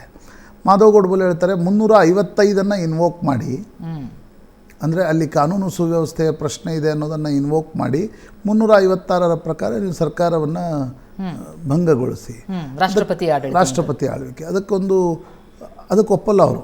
ನರಸಿಂಹರಾವ್ ಹೇಳ್ತಾರೆ, ರಾಷ್ಟ್ರಪತಿ ಆಳ್ವಿಕೆಯಲ್ಲಿ ಸರಿಯಾಗೋದಿದ್ರೆ ಕಾಶ್ಮೀರ ಸರಿಯಾಗಬೇಕಿತ್ತು, ಅದೇ ಸರಿಯಾಗಿಲ್ಲ, ಇಲ್ಲೆಲ್ಲಿ ಸರಿಯಾಗತ್ತೆ. ಅವ್ರು ಒಪ್ಪಲ್ಲ. ನಾನು 356 ಪ್ರಯೋಗ ಮಾಡಲಿ, ಉತ್ತರ ಪ್ರದೇಶದಲ್ಲಿ ಪ್ರಯೋಗ ಮಾಡಿ ಇತಿಹಾಸದಲ್ಲಿ ಅದು ನನ್ನ ಹೆಸರು ಕೆಡಲಿಕ್ಕೆ ಕಾರಣ ಆಗುತ್ತೆ ಅಂತ ನರಸಿಂಹರಾವ್ ಹೇಳ್ತಾರೆ. ಅವರು ಒಪ್ಪಲ್ಲ ಅದನ್ನು. ಆಗ ಮಾಧವ್ ಗೊಡ್ಬೋಲೆ ಹೇಳ್ತಾರೆ, ಬರೀ 20 ದಿನಗಳ ಕಾಲ ರಾಷ್ಟ್ರಪತಿ ಆಳ್ವಿಕೆ ಇರಿ, ವಿಧಾನಸಭೆಯನ್ನು ಅಮಾನತ್ನಲ್ಲಿಡಿ, ಆಮೇಲೆ ನೀವು ಮತ್ತೆ ಡಿಸೆಂಬರ್ 6ರ ನಂತರ ವಿಧಾನಸಭೆಯನ್ನು ಇದು ಮಾಡಿ ಕ್ಯಾಬಿನೆಟ್ ನಿರ್ಣಯ ತೆಗೆದುಕೊಂಡು ಅಲ್ಲಿ ಮತ್ತೆ ಸರ್ಕಾರ ಬರಲಿ ಅಂತ. ಪಿ ವಿ ನರಸಿಂಹರಾಯರು ಅದನ್ನು ಒಪ್ಪಲ್ಲ. ಹೀಗೆ ನಾನಾ ರೀತಿಯಾಗಿರ್ತಕ್ಕಂಥ ಪ್ರಯತ್ನಗಳು ಡಿಸೆಂಬರ್ 6ಕ್ಕಿಂತ ಮುಂಚೆ ನಡೀತವೆ. ನಿಧಾನವಾಗಿ ನವೆಂಬರ್ 30ರಿಂದ ಅಲ್ಲಿ ಕರಸೇವಕರ ಆಗಮನ ಶುರುವಾಗುತ್ತೆ. ಕೆಲವೊಬ್ರು ಹೇಳ್ತಾರೆ 2 ಲಕ್ಷ, 3 ಲಕ್ಷದವರೆಗೆ ಅಂದರೆ ಅಯೋಧ್ಯೆ ಹತ್ರ ಹೋದವರು 2 ಲಕ್ಷ. ಇನ್ನೂ ಅನೇಕರು ಲಖನೌ, ಕನ್ಪೂರ್ ಆ ಭಾಗದಲ್ಲಿ ಸಿಕ್ಕಾಕೊಂಡ್ಬಿಟ್ರು. ನಮ್ಮ ಯಡಿಯೂರಪ್ಪನವರು ಕೂಡ ಆ ಕರಸೇವೆಗೆ ಹೋಗಿದ್ರು. ಏನು ಡಿಸೈಡ್ ಆಗೈತೆ ಕರಸೇವೆಯಲ್ಲಿ? ಮಣ್ಣನ್ನು ತೆಗೆದುಕೊಳ್ಳೋದು, ಅಲ್ಲಿ ಕರಸೇವೆ ಮಾಡೋದು ಅಂತಕ್ಕಂಥ. ಅನೇಕರಿಗೆ ಸಿಟ್ಟು ಬರುತ್ತೆ. ಕೆಲವರು ಯಾರೋ ಹೇಳ್ತಾ ಇದ್ರು, ಇದಕ್ಕೋಸ್ಕರ ನಾವು ಅಯೋಧ್ಯೆಗೆ ಹೋಗ್ಬೇಕಾ ಅಂತಕ್ಕಂಥದ್ದು. ಡಿಸೆಂಬರ್ 6 ಬಂದೇ ಬಿಡುತ್ತೆ. 6ರ ಬೆಳಿಗ್ಗೆ ನರಸಿಂಹರಾವ್, ಡಿಸೆಂಬರ್ 6ಕ್ಕಿಂತ ಮುಂಚೆ ಸುಪ್ರೀಂ ಕೋರ್ಟ್ನಲ್ಲಿ ಕಲ್ಯಾಣ್ ಸಿಂಗ್ ಒಂದು ಮುಚ್ಚಳಿಕೆ ಬರೆದು ಕೊಡ್ತಾರೆ. I will take care of, ಕಾನೂನು ಸುವ್ಯವಸ್ಥೆಯನ್ನು ನಾವು ಪಾಲಿಸ್ತೀವಿ ಅಂತ. ಡಿಸೆಂಬರ್ 6ಕ್ಕೆ ಬೆಳಿಗ್ಗೆ ವಿನಯ್ ಕಟಿಯಾರ್ ಮನೆಯಲ್ಲಿ ಅಡ್ವಾಣಿ ಮತ್ತು ಮುರಳಿ ಮನೋಹರ್ ಜೋಶಿ ಇರ್ತಾರೆ. ಅಟಲ್ ಬಿಹಾರಿ ವಾಜಪೇಯಿ ಆ ಕಾರ್ಯಕ್ರಮಕ್ಕೆ ಹೋಗಿರಲ್ಲ, ಅವರು ದಿಲ್ಲಿಯಲ್ಲಿ ಇರ್ತಾರೆ. ನರಸಿಂಹರಾಯರು ವಿನಯ್ ಕಟಿಯಾರ್ಗೆ ಫೋನ್ ಮಾಡ್ತಾರೆ, ಕ್ಯಾ ಹಾಲೆ ಅಂತ. ಎಲ್ಲವೂ ಶಾಂತ ರೀತಿಯಿಂದ ನಡೆಯುತ್ತೆ, ಚಿಂತೆ ಮಾಡಬೇಡಿ. ಕಲ್ಯಾಣ್ ಸಿಂಗ್ ಅಡ್ವಾಣಿಯವ್ರಿಗೆ ಕಾಲ್ ಮಾಡ್ತಾರೆ, ಎಲ್ಲವೂ ಸರಿಯಾಗಿ ನಡೆಯುತ್ತಲ್ಲ. ಅಂದರೆ ಇದೀಗ ಇತಿಹಾಸದಲ್ಲಿ ದಾಖಲಾಗಿದೆ, ಇದರ ಅರ್ಥ ಏನು? ನಾನು ವೀಕ್ಷಕರ ವಿಮರ್ಶೆಗೆ ಬಿಡ್ತೀನಿ. ಎಲ್ಲವೂ ಸರಿಯಾಗಿರುತ್ತೆ ಅಂತಕ್ಕಂಥದ್ದು ಹೇಳ್ತಾರೆ. 10:30ಕ್ಕೆ ಆ ವೇದಿಕೆ ನಿರ್ಮಾಣ ಮಾಡಲಾಗಿರುತ್ತೆ. ಆ ವೇದಿಕೆಗೆ ಒಬ್ಬೊಬ್ಬರೇ ಬರ್ತಾರೆ. ಅಶೋಕ್ ಸಿಂಗಲ್ರು ಬರ್ತಾರೆ, ನಂತರ ಅಡ್ವಾಣಿಯವರು ಬರ್ತಾರೆ, ಮುರಳಿ ಮನೋಹರ್ ಜೋಶಿ ಬರ್ತಾರೆ, ಉಮಾಭಾರತಿ ಬರ್ತಾರೆ, ಆ ವೇದಿಕೆ ಬರ್ತಾರೆ. 12:15ಕ್ಕೆ PTI ಭಾಷಾದ ವೈದಿಕ್ ಒಬ್ಬರಿದ್ದಾರಲ್ಲ, ಇತ್ತೀಚೆಗೆ ಕೆಲ ವಿವಾದಗಳನ್ನು ಸೃಷ್ಟಿಸಿದ್ರು ನೋಡಿ, Pakistan. He was very good friend of all politicians. Narasimha Rao ಅವರ ಅತ್ಯಂತ ಆತ್ಮೀಯ ಮಿತ್ರ ಅವರು ನರಸಿಂಹರಾವ್ ಫೋನ್ ಮಾಡ್ತಾರೆ. ನನ್ನ PTI ಭಾಷಾದ ವರದಿಗಾರ ಯೋಗೇಶ್ ಶರ್ಮಾ ಅನ್ನೋರು ಅಲ್ಲಿದ್ದಾರೆ, ಅವರು ನನಗೆ ಫೋನ್ ಮಾಡಿದರು. 12:15 ಸುಮಾರಿಗೆ ಫೋನ್ ಬಂತು ಈಗಷ್ಟೇ. ಅವ್ರಿಗೊಂದು ಲೈನನ್ನು ವೈದಿಕ್ ಏನೋ ಮಾಡಿ ಅಲ್ಲೊಂದು ಟೆಲಿಫೋನ್, ಒಬ್ಬ ಮನೆಯಲ್ಲಿ ಲ್ಯಾಂಡ್ ಲೈನನ್ನು ಉಪಯೋಗಿಸ್ಲಿಕ್ಕೆ ಅವಕಾಶವನ್ನು ಕೊಡಿಸಿರ್ತಾರೆ. ಯೋಗೇಶ್ ಶರ್ಮಾ ಫೋನ್ ಮಾಡಿದರು, ಮೊದಲ ಗುಂಬಜ್ ಮೇಲೆ ಕರಸೇವಕರು ಹತ್ತಿದ್ದಾರೆ ಅಂತ. ಪಿ ವಿ ನರಸಿಂಹರಾವ್ ಅವರಿಗೆ ಆಗ ಅರ್ಥ ಆಗುತ್ತೆ, ಏನೋ ಆಗಲಿಕ್ಕಿದೆ ಅಂತ. Something big. ಅವರು ಅನೇಕರು ಹೇಳೋ ಪ್ರಕಾರ ಬಹುತೇಕ ನಾಯಕರು ಅವ್ರು ಕಾಲ್ ಮಾಡಿದ್ರು ಅವ್ರು ಕಾಲ್ ತೆಗೆದುಕೊಂಡಿಲ್ಲ. ವೈದಿಕರ ಕಾಲ್ ತೆಗೆದುಕೊಂಡಿದ್ದಾರೆ ಮತ್ತು ಇನ್ನೊಬ್ಬರು IB ಚೀಫ್ VG ವೈದ್ಯ ಮರಾಠಿಯಲ್ಲಿ ಮಾತಾಡ್ತಾ ಇರ್ತಾರೆ, ಅವರು ಮರಾಠಿಯಲ್ಲಿ ನರಸಿಂಹರಾವ್ ಫೋನ್ ಮಾಡಿರ್ತಾರೆ. ಈ ಎರಡೇ ಕಾಲ್ಗಳನ್ನು ನರಸಿಂಹರಾವ್ ತೆಗೆದುಕೊಂಡ್ರು. ನಾನು ಅನೇಕ ಪುಸ್ತಕಗಳನ್ನು ಇದ್ರ ಬಗ್ಗೆ, ಅಂದರೆ ನರಸಿಂಹರಾವ್ ಅವರ ಪಾತ್ರದ ಬಗ್ಗೆ ಇವತ್ತಿಗೂ ಚರ್ಚೆ ಇದೆ, ನಿಗೂಢತೆ ಇದೆ. ಆ ಎರಡೇ ಕಾಲ್ ತೆಗೆದುಕೊಂಡಿದ್ದು ಬಿಟ್ಟರೆ ಅವ್ರು ಯಾರ ಜೊತೆನೂ ಮಾತಾಡಿಲ್ಲ. ಮುಸ್ಲಿಂ ಸಮುದಾಯದ ನಾಯಕರು ಮಾಡ್ತಾರೆ, ಗೃಹ ಇಲಾಖೆಯವರು ಮಾಡ್ತಾರೆ, ಕ್ಯಾಬಿನೆಟ್ ಸೆಕ್ರೆಟರಿ ಮಾಡ್ತಾರೆ. ಅವತ್ತು ರವಿವಾರ, ಆದರೆ ಎಲ್ರಿಗೂ ಒಂದು ಆತಂಕ ಇರುತ್ತೆ, ಏನಾದರೂ ಆಗುತ್ತೆ ಅಂತ. ಎಲ್ಲ ಅಧಿಕಾರಿಗಳು ಅವತ್ತು ಕಚೇರಿಯಲ್ಲಿರ್ತಾರೆ. ನರಸಿಂಹರಾವ್ ಫೋನ್ ತೆಗೆದುಕೊಳ್ಳಲ್ಲ. 12:15 ಮೊದಲ ಗುಂಬಜ ಬೀಳುತ್ತೆ. 4:30 ಪ್ರದೇಶ ಸಮತಟ್ಟಾಗಿದೆ. 12:15ರಿಂದ 4 ಗಂಟೆಗಳವರೆಗೆ. ಅದಕ್ಕಿಂತ ಮುಂಚೆ ನೋಡಿ, ನರಸಿಂಹರಾವ್ ಅವರು ಒಂದು 2 ವಿಷಯಗಳನ್ನು ಮಾಡಿರ್ತಾರೆ. ಒಂದು, ಅರ್ಜುನ್ ಸಿಂಗ್ ಅವರ ಕಡು ವಿರೋಧಿ ಕ್ಯಾಬಿನೆಟ್ನಲ್ಲಿ, ಅವರನ್ನು ನೀನು ಅಯೋಧ್ಯೆಗೆ ಹೋಗಿ ಬನ್ನಿ, ಕಲ್ಯಾಣ್ ಸಿಂಗ್ರ ಜೊತೆ ಮಾತಾಡಿ ಅಂತ ಕಳಿಸಿರ್ತಾರೆ. ಅವ್ರು ಹೋಗಿ ಕಲ್ಯಾಣ್ ಸಿಂಗ್ರ ಜೊತೆ ಮಾತಾಡಿ ವಾಪಸ್ ಬಂದು ಮಧ್ಯಪ್ರದೇಶಕ್ಕೆ ಹೋಗಿರ್ತಾರೆ. ಅಂದರೆ ನನ್ನ ಮೇಲೆ ಜವಾಬ್ದಾರಿ ಇಲ್ಲ, ನಿನ್ನ ಮೇಲೂ ಜವಾಬ್ದಾರಿ ಇದೆ ಅಂತ ತೋರಿಸ್ಲಿಕ್ಕೆ. ಸೋನಿಯಾ ಗಾಂಧಿಗೆ ಆತ್ಮೀಯರು ಮಣಿಶಂಕರ್ ಅಯ್ಯರ್ ಕೊಂಡು ಮಣಿ ಸಜೆಸ್ಟ್ ಮೀ ಸಮಥಿಂಗ್ ಅಂತ ನರಸಿಂಹರಾವ್ ಹೇಳ್ತಾರೆ. ಅದು ಯಾಕೆ ಅಂದರೆ ಸೋನಿಯಾ ಗಾಂಧಿ ಎಲ್ಲಿ ವಿರುದ್ಧ ಆಗ್ತಾರೋ ಅನ್ನುವ ಕಾರಣಕ್ಕೋಸ್ಕರ ಅವರನ್ನು ಪ್ಲಕೇಟ್ ಮಾಡಲಿಕ್ಕೆ. ಕಲ್ಯಾಣ್ ಸಿಂಗ್ 4:40 ಅಲ್ಲಿ ಮುಗಿದ ನಂತರ ಕಲ್ಯಾಣ್ ಸಿಂಗ್ 5:15 ರಾಜೀನಾಮೆ ಪತ್ರವನ್ನು ಗವರ್ನರ್ಗೆ ಕಳಿಸ್ಕೊಡ್ತಾರೆ. 9 ಗಂಟೆಗೆ PV ನರಸಿಂಹರಾವ್ ಅವರು ಕ್ಯಾಬಿನೆಟ್ ಸಭೆಗಳನ್ನು ನೋಡಿ. 6ನೇ ತಾರೀಕುವರೆಗೆ ನರಸಿಂಹರಾವ್ ಅವರು ಸುಮ್ಮನಿದ್ರು, ನಂತರ ಯಾಕೆ ಆಕ್ಟಿವ್ ಆದರು ಅನ್ನೋದು ಕೂಡ ಇವತ್ತು ಚರ್ಚೆ ಮಾಡ್ಲಿಕ್ಕೆ ಯಾರು ಕೂಡ ನರಸಿಂಹರಾವ್ ಅವರೇ ನಡೆಸಿದ್ರು ಅನ್ನೋದನ್ನ ಹೇಳಲಿಕ್ಕೆ ಬರಲ್ಲ. ಹಾಗೂ ಇರ್ಬೋದು, ನರಸಿಂಹರಾವ್ ಅವರಿಗೆ ಅಟಲ್ ಜಿ, ಅಡ್ವಾಣಿ, ಅಶೋಕ್ ಸಿಂಘಲ್ ಮೇಲೆ ಒಂದು ನಂಬಿಕೆ ಇತ್ತು, ಯಾವುದೇ ರೀತಿ ಏನು ಮಾಡಲ್ಲ ಅವರು ಅನ್ನೋದನ್ನು ಕೂಡ ಒಂದು ದೃಷ್ಟಿಯಿಂದ ನೋಡಬಹುದು. 9 ಗಂಟೆ ಕ್ಯಾಬಿನೆಟ್ ಕರೀತಾರೆ, ಕೇಂದ್ರೀಯ ಕ್ಯಾಬಿನೆಟ್. ಕಲ್ಯಾಣ್ ಸಿಂಗ್ ಸರ್ಕಾರವನ್ನು ಬರ್ಖಾಸ್ತಗೊಳಿಸ್ತಾರೆ. ML ಪೋತೆದಾರ್, CK ಜಾಫರ್ ಶರೀಫ್ ಬಹುಶಃ ಇತಿಹಾಸ ಪುಟ ತಿರುವಿ ನೋಡಿದ್ರೆ ಯಾವುದು ಸರಿ, ಯಾವುದು ತಪ್ಪು, ಯಾರ ಬೆಂಬಲ ಇಲ್ಲ, ಹಲವು ಜಡ್ಜ್ಮೆಂಟ್ಗೆ ಬರಕ್ಕಾಗಲ್ಲ, ಹಲವು ಆಯಾಮಗಳಿವೆ. ಆದರೆ ಆ ಪುಟಗಳನ್ನು ತೆರೆದು ಅದರ ಇತಿಹಾಸವನ್ನ ವೀಕ್ಷಕರ ಎದುರಿಗೆ ಇಟ್ಟಿದ್ದೀರಿ.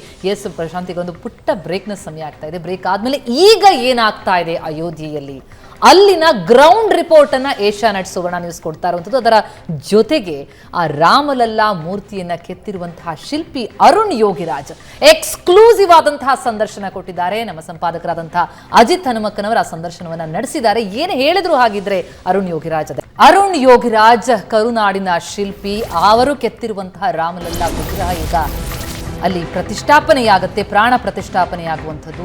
ಏಷ್ಯಾನೆಟ್ ಸುವರ್ಣ ನ್ಯೂಸ್ನ ಸೂಪರ್ ಎಕ್ಸ್ಕ್ಲೂಸಿವ್ ಆದಂತಹ ಗ್ರೌಂಡ್ ರಿಪೋರ್ಟ್ ಇದೆ. ಏಷ್ಯಾನೆಟ್ ಸುವರ್ಣ ನ್ಯೂಸ್ನಲ್ಲಿ ಅಯೋಧ್ಯೆ ರಾಮಲಲ್ಲಾ ಮೂರ್ತಿಯ ಶಿಲ್ಪಿ ಅರುಣ್ ಯೋಗಿರಾಜ್ ಅವರೇ ಮಾತನಾಡಿದ್ದಾರೆ. ಎಕ್ಸ್ಕ್ಲೂಸಿವ್ ಆದಂತಹ ಸಂದರ್ಶನವನ್ನು ಕೊಟ್ಟಿದ್ದಾರೆ. ರಾಮಲಲ್ಲಾ ಮೂರ್ತಿ ಕೆತ್ತನೆ ಬಳಿಕ ಯೋಗಿರಾಜ್ ಕೊಟ್ಟಂತಹ ಮೊದಲ ಸಂದರ್ಶನ ಅದು. ದೇವಾಲಯದ ಅಂಗಳದಿಂದಲೇ ಸಂದರ್ಶನ ಮಾಡಿದ್ದಾರೆ ಅಜಿತ್ ಹನುಮಕ್ಕನವರ್. ಮೂರ್ತಿ ಕೆತ್ತನೆ ಬಗ್ಗೆ ಸಂಪೂರ್ಣವಾದಂತಹ ವಿವರವನ್ನ ಶಿಲ್ಪಿ ಅರುಣ್ ಯೋಗಿರಾಜ್ ನೀಡಿದ್ದಾರೆ. ಆ ಎಕ್ಸ್ಕ್ಲೂಸಿವ್ ಆದಂತಹ ಸಂದರ್ಶನದಲ್ಲಿ ಅವರು ವಿವರಿಸ್ತಾ ಹೋಗ್ತಾರೆ. ಮಕ್ಕಳ ಮುಖಭಾವನೆಯನ್ನ ಕಲ್ಪಿಸಿಕೊಂಡು ರಾಮಲಲ್ಲಾ ಮೂರ್ತಿಯ ಕೆತ್ತನೆ ಮಾಡಿದೆ. ಮಕ್ಕಳನ್ನ ಅಧ್ಯಯನ ಮಾಡಿದ ಬಳಿಕ ಬಾಲರಾಮನ ಕಲ್ಪನೆ ನನಗೆ ಮೂಡಿತು. ಆ ಕಲ್ಪನೆಯಲ್ಲಿಯೇ ರಾಮಲಲ್ಲಾ ಮೂರ್ತಿಯನ್ನ ಕೆತ್ತನೆ ಮಾಡಿದ್ದೀನಿ. ಮೂರ್ತಿ ಕೆತ್ತನೆಗೆ ವಿಶ್ವದೆಲ್ಲೆಡೆಯಿಂದ ಕಲ್ಲು ನೀಡೋದಕ್ಕೆ ಸಿದ್ಧ ಇದ್ರು ಎಂದರು. ಆದರೆ ಮೂರ್ತಿ ಕೆತ್ತನೆಗೆ ಕರ್ನಾಟಕದ ಕಲ್ಲೇ ಸಿಕ್ಕಿದ್ದು, ಅದೇ ಆಯ್ಕೆಯಾಗಿದ್ದು ತುಂಬಾ ಖುಷಿಯಾಗಿದೆ. ನಮ್ಮೂರಿನ ಸಣ್ಣ ರೈತನ ಜಮೀನಿನ ಕಲ್ಲು ರಾಮನ ಮೂರ್ತಿಯಾಗಿರೋದು ಭಾರಿ ಸಂತೋಷ ತಂದಿದೆ. ಜೊತೆಗೆ 3 ಶಿಲ್ಪಿಗಳು ಈ ಶಿಲ್ಪವನ್ನೇನು ಕೆತ್ತಾ ಇದ್ರು, ಆ ಬಗ್ಗೆ ಕೂಡ ಅವರು ಮಾತನಾಡಿದ್ದಾರೆ. ನಮ್ಮ ಮೂವರ ನಡುವೆ ಆರೋಗ್ಯಕರ ಸ್ಪರ್ಧೆ ಇತ್ತು. ನಾವು ಮತ್ತೊಬ್ಬರು ಕೆತ್ತದಂತಹ ಮೂರ್ತಿಯನ್ನ ಇನ್ನೂ ಕೂಡ ನೋಡಿಲ್ಲ. ನನ್ನ ಕೈ ಮೂಲಕ ಮೂರ್ತಿಯಾಗಿ ರೂಪುಗೊಳ್ಳೋದಕ್ಕೆ ದೇವರ ಆಶೀರ್ವಾದ ಕಾರಣ ಅಂತ ತಮ್ಮ ಮನದಾಳದ ಮಾತನ್ನ ಏಷ್ಯಾನೆಟ್ ಸುವರ್ಣ ನ್ಯೂಸ್ನಲ್ಲಿ ಶಿಲ್ಪಿ ಅರುಣ್ ಯೋಗಿರಾಜ್ ಹಂಚಿಕೊಂಡಿದ್ದಾರೆ. ಸಂಪಾದಕರಾದಂತಹ ಅಜಿತ್ ಹನುಮಕ್ಕನವರ್ ಅರುಣ್ ಯೋಗಿರಾಜ್ ಅವರನ್ನ ಮಾತನಾಡಿಸಿದ್ದಾರೆ. ಆ ಎಕ್ಸ್ಕ್ಲೂಸಿವ್ ಆದಂತಹ ಇಂಟರ್ವ್ಯೂ ಇಲ್ಲಿದೆ. ಕೆಲವು ದಿನಗಳ ಹಿಂದೆ ಅಯೋಧ್ಯೆಗೆ ಬಂದು ನಿರ್ಮಾಣವಾಗುತ್ತಿರುವ ಭವ್ಯ ರಾಮ ಮಂದಿರದ ಎದುರುಗಡೆ ನಿಂತ್ಕೊಂಡಾಗ ನನಗನ್ಸಿದ್ದು, ಈ ರಾಮ ಮಂದಿರ ನಿರ್ಮಾಣದಲ್ಲಿ ಒಂದು ಇಟ್ಟಿಗೆಯನ್ನು ಆ ಕಡೆಯಿಂದ ಈ ಕಡೆ ಎತ್ತಿಡುವ ಕೆಲಸ ಅವಕಾಶ ಸಿಕ್ಕವನು ಕೂಡ ಭಾಗ್ಯವಂತನೇ ಅಂತ. ಅಂಥದ್ರಲ್ಲಿ ರಾಮ ಮಂದಿರದ ಗರ್ಭಗುಡಿಯಲ್ಲಿ ಮುಂದಿನ ಶತಮಾನಗಳ ಕಾಲ ಆರಾಧನೆಗೆ, ಪೂಜೆಗೆ ಒಳಗಾಗಲಿರುವ ಶ್ರೀರಾಮಲಲ್ಲಾನ ವಿಗ್ರಹ ಕೆತ್ತುವ ಸೌಭಾಗ್ಯ ಸಿಕ್ಕಂಥವರು. ಅವರು ಎಷ್ಟು ಭಾಗ್ಯಶಾಲಿಗಳು. ಇದನ್ನು ಯೋಚನೆ ಮಾಡಿದಾಗಲೆಲ್ಲ ಅರುಣ್ ಯೋಗಿರಾಜ್ ಅವರ ಹೆಸರು, ಅವರ ಮುಖ ನಮ್ಮ ಕಣ್ಣು ಮುಂದೆ ಬರುತ್ತೆ. ವೈಯಕ್ತಿಕವಾಗಿ ನನಗನ್ನಿಸ್ತಾ ಇತ್ತು, ರಾಮಲಲ್ಲಾನ ದರ್ಶನ ಪಡೆಯುವುದಕ್ಕಿಂತ ಮುಂಚೆ ಒಂದು ಸಲ ಅರುಣ್ ಯೋಗಿರಾಜರ ದರ್ಶನ ಪಡಿಬೇಕು ಅಂತ. ಅರುಣ್ ಯೋಗಿರಾಜ್ ಇವತ್ತು ನಮ್ಮ ಜೊತೆಗಿದ್ದಾರೆ. ಸರ್ ನಮಸ್ಕಾರ. ಸರ್ ನಮಸ್ತೆ.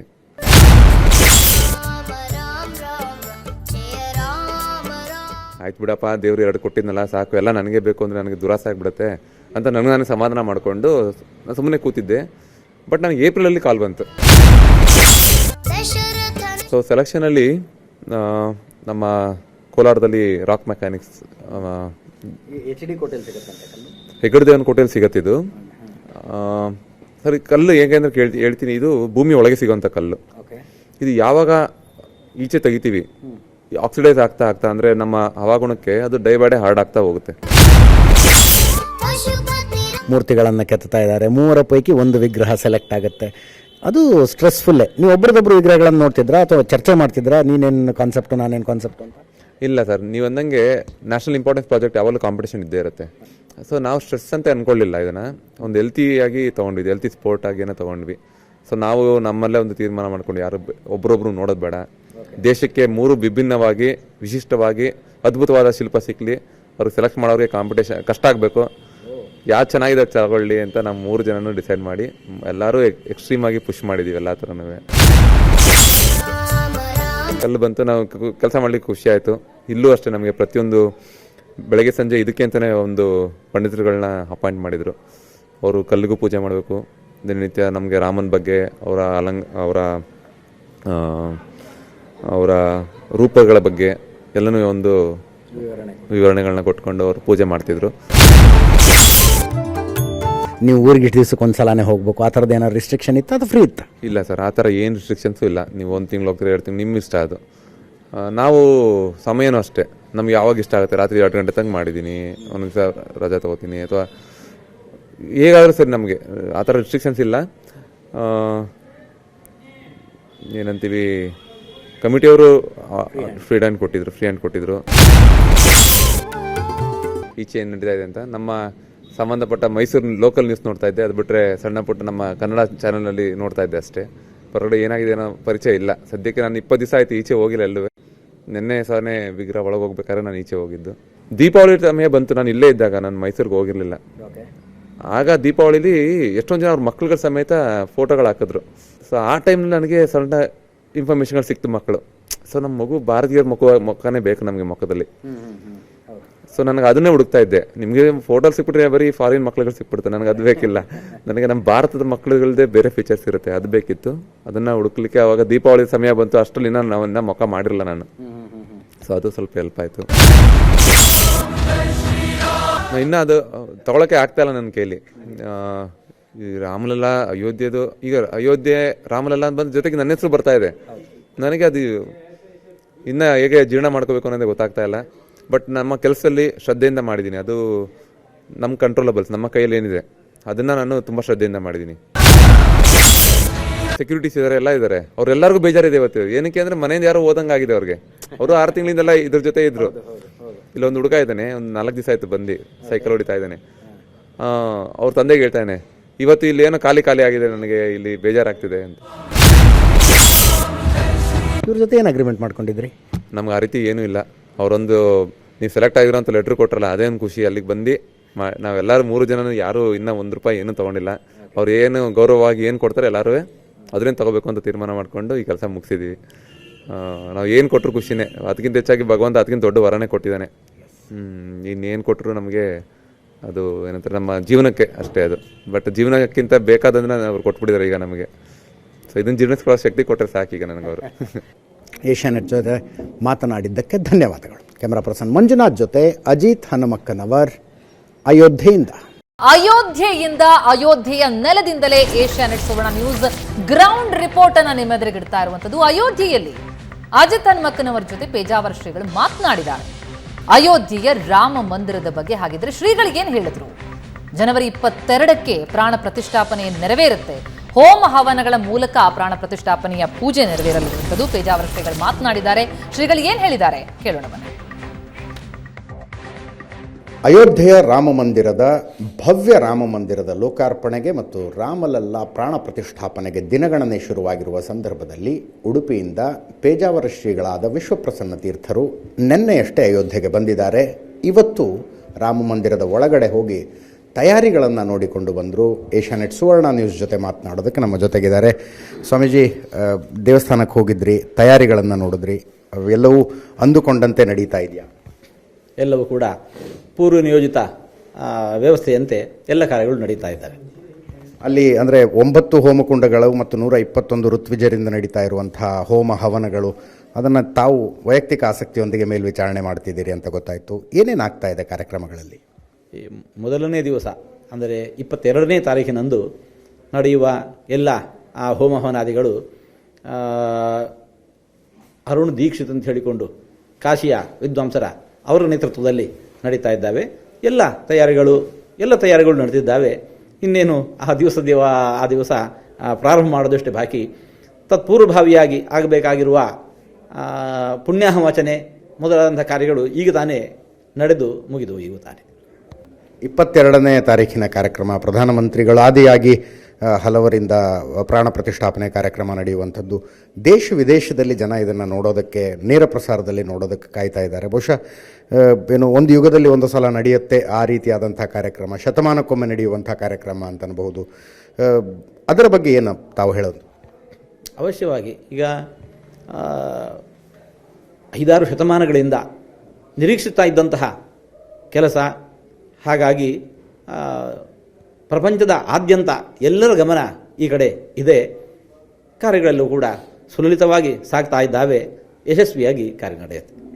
ನಾನು ಅಯೋಧ್ಯೆ ತುಂಬ ಓಡಾಡಿದಾಗ ಅನೇಕ ಕಡೆಗಳಲ್ಲಿ ಹಿರಿಯ ಶ್ರೀಗಳ ಬ್ಯಾನರ್ಗಳನ್ನು ನೋಡ್ತಾ ಇದ್ದೆ.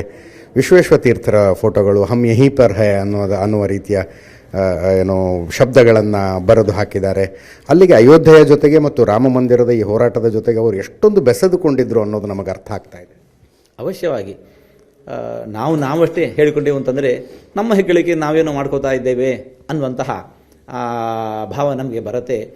ಆದರೆ ಉತ್ತರ ಭಾರತದ ಆದ್ಯಂತ ಗುರುಗಳು ಮಾಡಿರುವಂತಹ ಸೇವೆ, ಅವರು ಅಯೋಧ್ಯೆಗೋಸ್ಕರ ತಮ್ಮನ್ನು ತಾವು ತೊಡಗಿಸಿಕೊಂಡಂತಹ ರೀತಿ, ಇದೆಲ್ಲವೂ ಕೂಡ ಉತ್ತರ ಭಾರತದ ಆದ್ಯಂತ ಮಂದಿ ಅದನ್ನು ಗುರುತಿಸಿದ್ದಾರೆ, ಗಮನಿಸಿದ್ದಾರೆ. ಹಾಗಾಗಿ ಇವತ್ತು ಭೌತಿಕವಾಗಿ ಅವರು ನಮ್ಮ ಜೊತೆಗೆ ಇಲ್ಲದೇ ಹೋದರೂ ಕೂಡ ಅವರ ನೆನಪಿಸಿಕೊಂಡು ಅಂತಹ ಬೋರ್ಡ್ಗಳನ್ನು ಅವರು ಹಾಕಿದ್ದಾರೆ.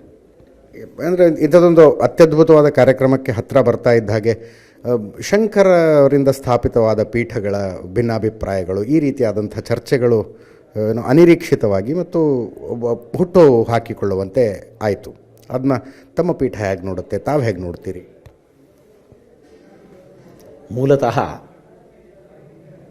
ಅಂತಹ ವಿರೋಧ ಅದು ನೇರವಾಗಿ ನಮ್ಮ ಟ್ರಸ್ಟ್ಗೆ ಬಂದ ಹಾಗಿಲ್ಲ, ನಮ್ಮ ಕೈಗೆ ಇನ್ನೂ ಸಿಕ್ಕಿಲ್ಲ. ಹಾಗಾಗಿ ಅಯೋಧ್ಯೆಯಿಂದ, ಅಯೋಧ್ಯೆಯ ನೆಲದಿಂದಲೇ ಏಷ್ಯಾನೆಟ್ ಸುವರ್ಣ ನ್ಯೂಸ್ ಗ್ರೌಂಡ್ ರಿಪೋರ್ಟ್ ಅನ್ನ ನಿಮ್ಮೆದುರಿಗಿಡ್ತಾ ಇರುವಂತದ್ದು. ಅಯೋಧ್ಯೆಯಲ್ಲಿ ಅಜಿತ್ ಹನುಮಕ್ಕನವರ ಜೊತೆ ಪೇಜಾವರ ಶ್ರೀಗಳು ಮಾತನಾಡಿದ್ದಾರೆ ಅಯೋಧ್ಯೆಯ ರಾಮ ಮಂದಿರದ ಬಗ್ಗೆ. ಹಾಗಿದ್ರೆ ಶ್ರೀಗಳಿಗೆ ಏನು ಹೇಳಿದ್ರು? ಜನವರಿ 22ಕ್ಕೆ ಪ್ರಾಣ ಪ್ರತಿಷ್ಠಾಪನೆ ನೆರವೇರುತ್ತೆ. ಹೋಮ ಹವನಗಳ ಮೂಲಕ ಪ್ರಾಣ ಪ್ರತಿಷ್ಠಾಪನೆಯ ಪೂಜೆ ನೆರವೇರಲಿರುವಂಥದ್ದು. ಪೇಜಾವರ ಶ್ರೀಗಳು ಮಾತನಾಡಿದ್ದಾರೆ. ಶ್ರೀಗಳು ಏನು ಹೇಳಿದ್ದಾರೆ ಕೇಳೋಣ ಬನ್ನಿ. ಅಯೋಧ್ಯೆಯ ರಾಮ ಮಂದಿರದ ಭವ್ಯ ರಾಮ ಮಂದಿರದ ಲೋಕಾರ್ಪಣೆಗೆ ಮತ್ತು ರಾಮಲಲ್ಲಾ ಪ್ರಾಣ ಪ್ರತಿಷ್ಠಾಪನೆಗೆ ದಿನಗಣನೆ ಶುರುವಾಗಿರುವ ಸಂದರ್ಭದಲ್ಲಿ ಉಡುಪಿಯಿಂದ ಪೇಜಾವರ ಶ್ರೀಗಳಾದ ವಿಶ್ವಪ್ರಸನ್ನ ತೀರ್ಥರು ನಿನ್ನೆಯಷ್ಟೇ ಅಯೋಧ್ಯೆಗೆ ಬಂದಿದ್ದಾರೆ. ಇವತ್ತು ರಾಮ ಮಂದಿರದ ಒಳಗಡೆ ಹೋಗಿ ತಯಾರಿಗಳನ್ನು ನೋಡಿಕೊಂಡು ಬಂದರು. ಏಷ್ಯಾನೆಟ್ ಸುವರ್ಣ ನ್ಯೂಸ್ ಜೊತೆ ಮಾತನಾಡೋದಕ್ಕೆ ನಮ್ಮ ಜೊತೆಗಿದ್ದಾರೆ.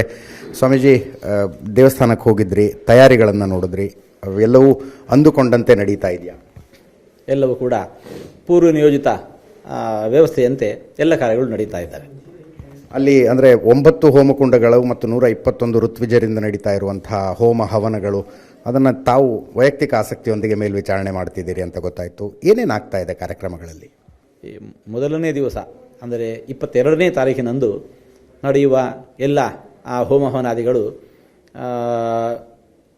ಅರುಣ್ ದೀಕ್ಷಿತ್ ಅಂತ ಹೇಳಿಕೊಂಡು ಕಾಶಿಯ ವಿದ್ವಾಂಸರ ಅವರ ನೇತೃತ್ವದಲ್ಲಿ ನಡೀತಾ ಇದ್ದಾವೆ. ಎಲ್ಲ ತಯಾರಿಗಳು ನಡೆದಿದ್ದಾವೆ. ಇನ್ನೇನು ಆ ದಿವಸ ಪ್ರಾರಂಭ ಮಾಡೋದಷ್ಟೇ ಬಾಕಿ. ತತ್ಪೂರ್ವಭಾವಿಯಾಗಿ ಆಗಬೇಕಾಗಿರುವ ಪುಣ್ಯಾಹವಚನೆ ಮೊದಲಾದಂಥ ಕಾರ್ಯಗಳು ಈಗ ತಾನೇ ನಡೆದು ಮುಗಿದು ಈಗ ತಾನೇ. 22ನೇ ತಾರೀಖಿನ ಕಾರ್ಯಕ್ರಮ ಪ್ರಧಾನಮಂತ್ರಿಗಳಾದಿಯಾಗಿ ಹಲವರಿಂದ ಪ್ರಾಣ ಪ್ರತಿಷ್ಠಾಪನೆ ಕಾರ್ಯಕ್ರಮ ನಡೆಯುವಂಥದ್ದು.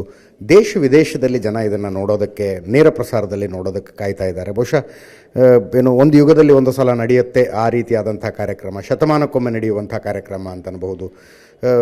ಅದರ ಬಗ್ಗೆ ಏನು ತಾವು ಹೇಳೋದು? ಅವಶ್ಯವಾಗಿ ಈಗ 5-6 ಶತಮಾನಗಳಿಂದ ನಿರೀಕ್ಷಿಸ್ತಾ ಇದ್ದಂತಹ ಕೆಲಸ. ಹಾಗಾಗಿ ಪ್ರಪಂಚದ ಆದ್ಯಂತ ಎಲ್ಲರ ಗಮನ ಈ ಕಡೆ ಇದೆ.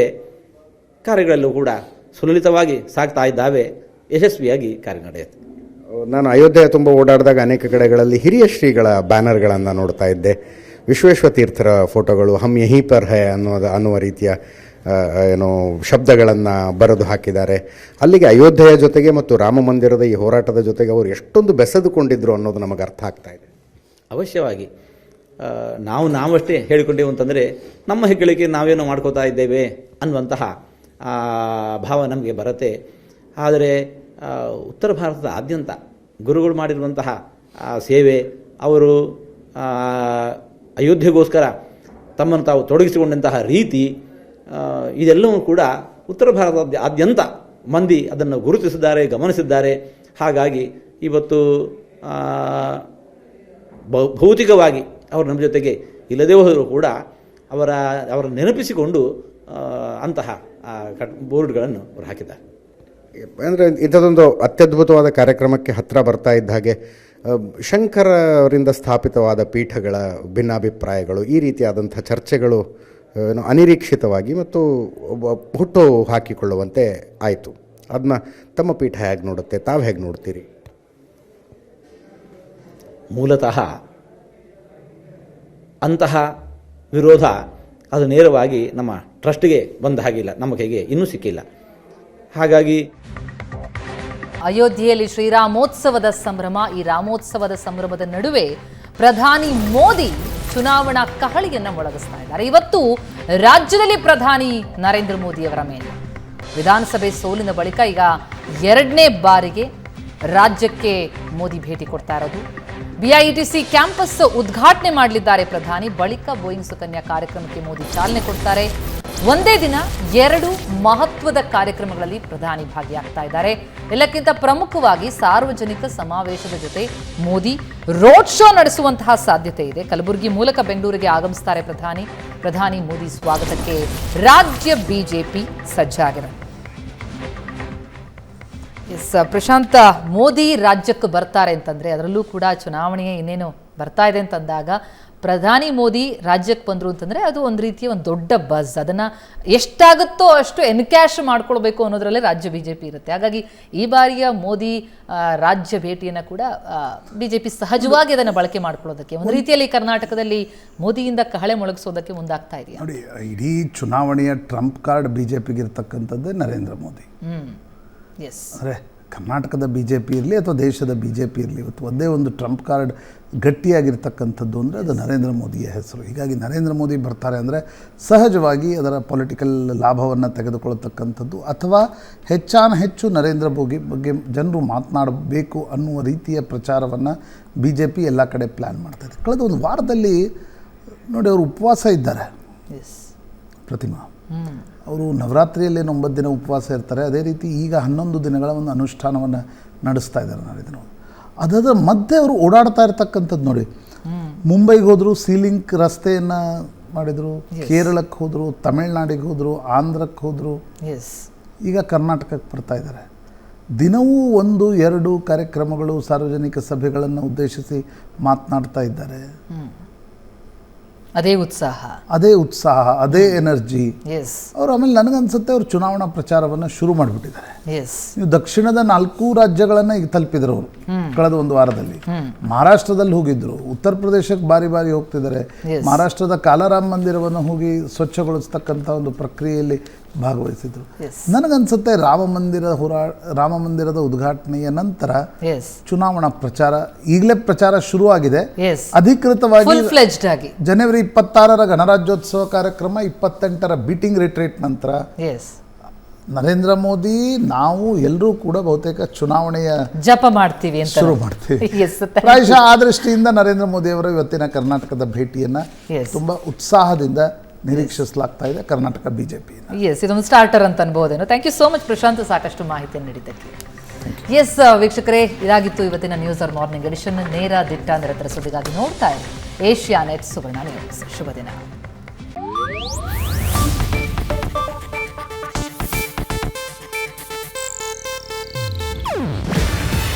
ಇದು ಏಷ್ಯಾನೆಟ್ ನ್ಯೂಸ್ ನೆಟ್ವರ್ಕ್ ಪ್ರಸ್ತುತಿ. ನೀವು ನೋಡ್ತಿದ್ದೀರಾ ಏಷ್ಯಾನೆಟ್ ಸುವರ್ಣ ನ್ಯೂಸ್.